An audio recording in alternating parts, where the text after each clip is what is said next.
talking about irradiation with vibration. So irradiation is just this great concept that when we activate or make a muscle work hard or extra hard, that we get this irradiation that happens throughout the rest of the system. So for example, if I'm doing a farmer's care and I have a really heavy load in my hands, then I get this radiation effect that runs throughout the entire system.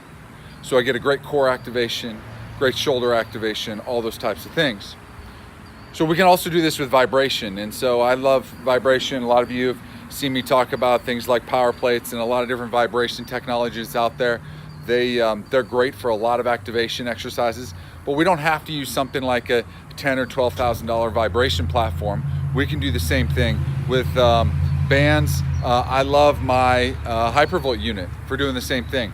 So hypervolt unit, it's great. There's other units that are out there. It doesn't have to be a hypervolt, even though I'm partial to this one for a number of reasons. But basically, if I want to do an upper extremity and really start to isolate this upper extremity, I'm going to go with vibration through my hand. A lot of Pacinian corpuscles in my hand here that prime the nervous system. And then if I go straight arm, locked out, pack my shoulder in, I can get this radiation that goes all the way up into my shoulder complex, even into my core and my trunk.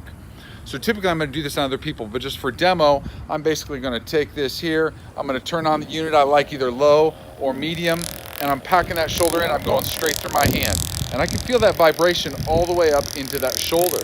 So this is great when I've got people who are, maybe they're post-op shoulder patients, they're any type of scapular stability issues. I can prime the nervous system and really get this activation, this irradiation up through my palm and up into the arm, which then allows me to go on and do my other exercises, especially for scapular stability.